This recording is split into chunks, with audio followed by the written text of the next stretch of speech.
Imagine a car thousands of dollars cheaper than most, runs on electricity and is entirely pollution-free, economical and environmentally friendly. There is such a car, built right here in Canada, and it's a popular vehicle abroad. But don't bother trying to buy one here. The CBC's Red Sharon explains why not. With the turn of the key and a very quiet, it's ready to go. The Zen electric car is rolling down roads across the United States, Mexico, and has won awards in Europe. Canadian founder and owner Ian Clifford even has the support of Al Gore. And it's made right here in St. Jerome, Quebec. So, why haven't you seen or heard very much about Canada's 100% electric car? Well, it's because the federal government won't let Zen sell it in Canada. We're getting roadblocks thrown up in front of us every attempt down the road, and it's getting to the point now where we're almost giving up on Canada. The cars, called low-speed vehicles, are designed for areas where speed limits are 50 kilometers an hour or less.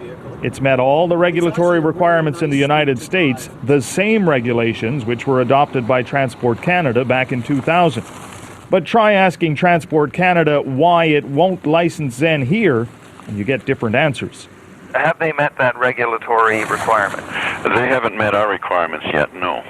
Then Bergen says Zen has met the requirements. They've showed us that it meets us in LSV. They have showed that to you? Yes. But Transport Canada won't license Zen because it now wants to change the regulations. Our definition is presently being clarified because there is a little bit of a broadness in it. Every time we have a conversation, it's a different story with Transport Canada. The reality is we meet the regulation. Clifford points out there are already low-speed vehicles on our roadways. They're called bicycles or scooters. His car, he says, is even safer, and all you have to do is plug it in to fill it up. Last week, the Prime Minister stood up and said that we can't meet our Kyoto protocols, and every electric vehicle that's on the road, you offset 6 tons of CO2 emissions per vehicle. In British Columbia, another Canadian electric car company, Dynasty, has given up.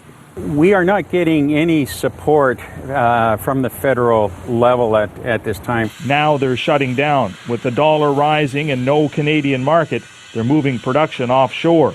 This is one of the last cars off the assembly line. Back in Quebec, Ian Clifford worries his company is next. Have you seen the film Who Killed the Electric Car? Absolutely, we've seen the film Who Killed the Electric Car, and we feel that we're getting killed in Canada. I think it's getting harder and harder for us to stay in Canada every day. So if we could sell our cars in our market, there's a very good chance that we would remain here. A chance, he says, that at the moment seems slim to none. Red Sharon, CBC News, St. Jerome, Quebec.